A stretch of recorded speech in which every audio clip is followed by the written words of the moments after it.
This is special message for you. I'm sitting alone tonight in a room full of golden walls and empty echoes, writing words that no council will ever read, no servant will ever carry. These words are only for you. My whole day is filled with meetings, signatures, traditions, but my nights belong to my thoughts of you. This letter, these lines, they are the only honest thing I've spoken all week. I want you to know how different you are from everything I've ever known. In a world where everything is calculated, rehearsed, and polished, you are the only thing that feels real to me. Your laughter, even when I only hear it in memory, cuts through the noise. Your presence in my life has taught me what it means to be alive, not as a prince, not as a son, but as a man. I don't say these things lightly. I've been raised to measure every word, to weigh every promise. But with you, the words just spill out of me.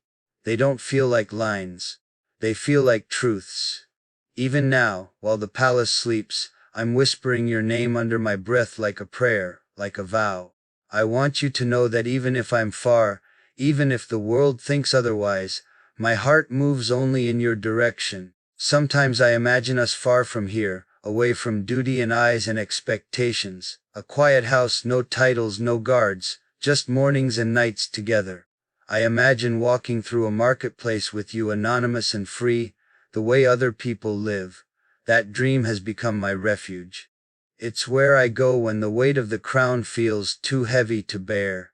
You've given me something no one else ever could.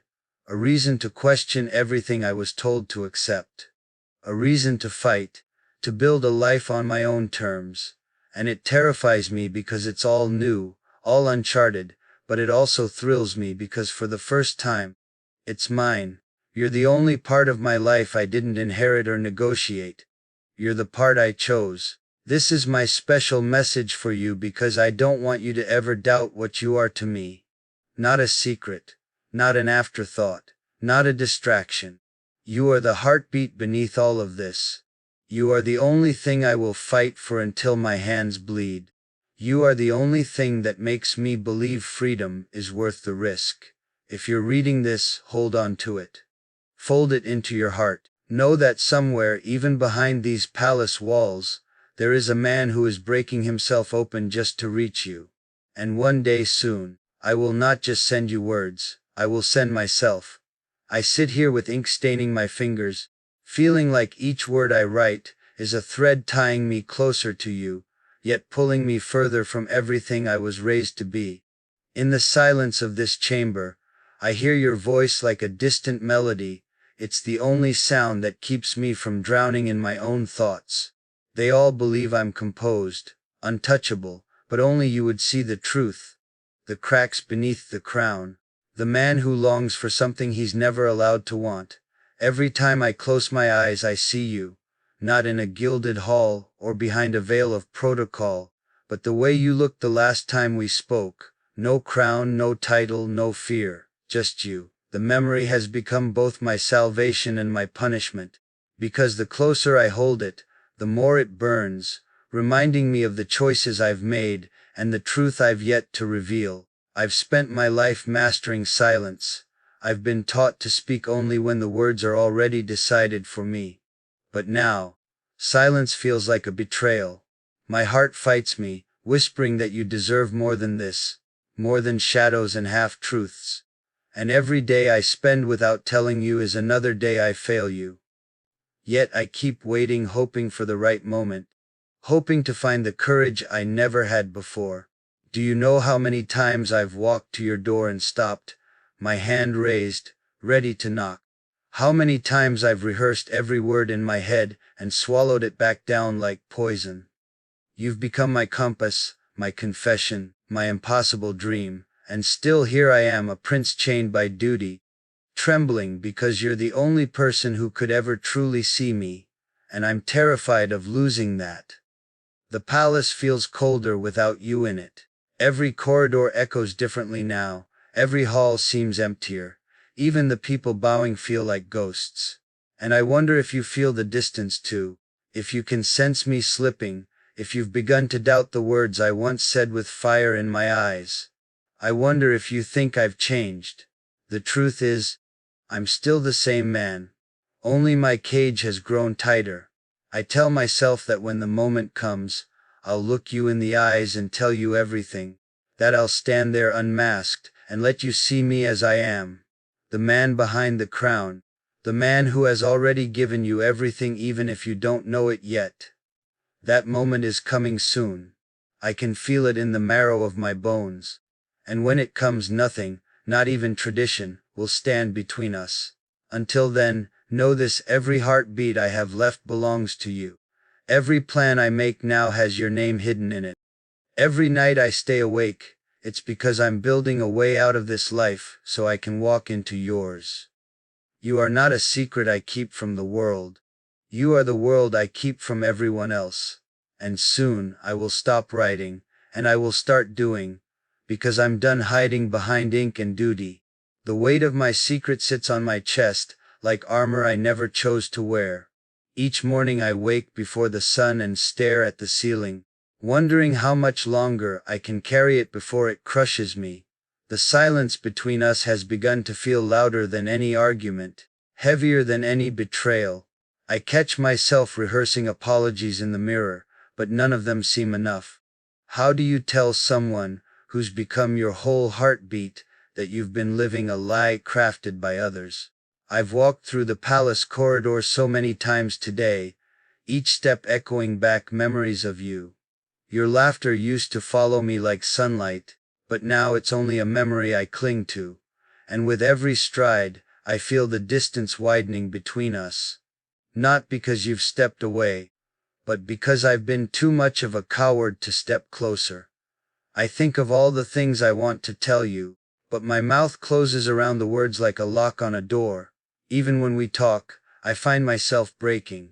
You smile at me and I feel both whole and guilty. Whole because you're the only person who sees the man beneath the crown. Guilty because I've hidden the one truth that would change everything. I never wanted to build our world on a fault line, but that's what duty does. It cracks you quietly until one day you shatter. Tonight, I almost went to you. My hands were trembling on the door handle, my heart a riot inside my chest. But I froze, because I saw your face in my mind. The way your eyes would look when the truth spilled out. I've never feared war, never feared blood, but the thought of breaking your heart terrifies me more than any battlefield ever could.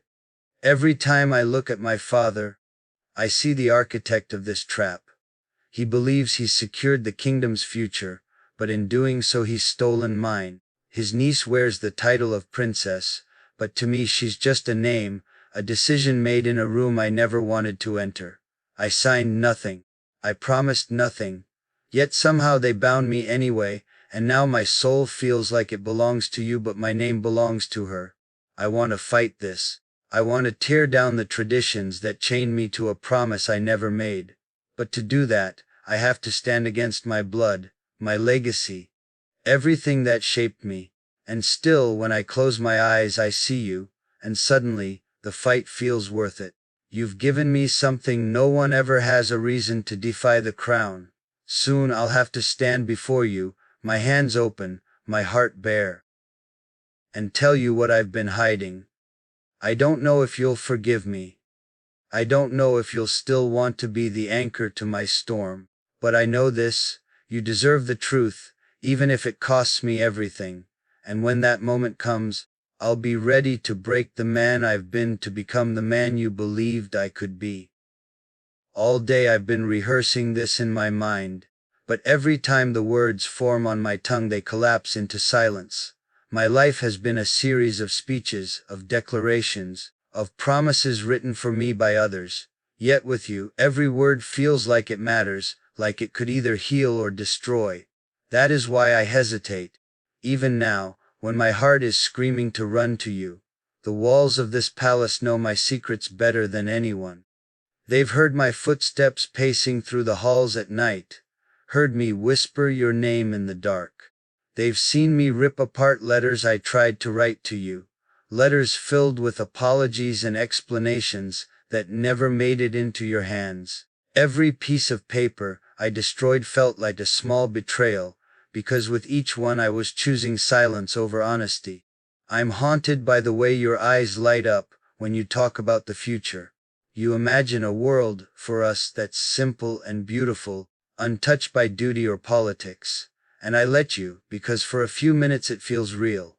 But beneath the surface, I know I'm letting you dream of a life that might never exist, unless I'm brave enough to make it so. That is what kills me, not the arrangement itself, but my own weakness. When my father spoke of honor, he never mentioned the cost. When he spoke of loyalty, he never mentioned the chains. I stood there that day silent, as he sealed my fate with a nod and a signature. And while the court applauded, my heart sank. They called it tradition. I called it a theft. They didn't just take away my freedom. They took away my right to tell you myself before the world decided for me. I keep imagining the moment I finally tell you everything. I see your face shifting, first confusion, then hurt, then anger. I don't blame you. You gave me your trust with both hands, and I held it like something precious. How will you look at me when you realize I've been standing on the edge of a cliff, pretending it's solid ground? But there's something they don't understand about me. Something you've awakened. They think I'll stay silent forever, that I'll accept my role and disappear into a marriage of convenience. They don't know what it feels like to have someone like you looking back at them, someone whose presence makes every risk seem worth it. They don't know that my silence is ending, and that the man who once obeyed is dying a little more every day. I'm coming to you soon, not as a prince with polished words, but as a man who has nothing left to lose but you. When that moment comes, the truth will spill out of me like a storm breaking after too long, and maybe you'll walk away. Maybe you'll hate me. But at least then you'll know. Everything I've done, every hesitation, every lie of omission, it was never because I didn't love you. It was because I loved you too much to watch you drown in my chaos before I could find a way to fight my way out.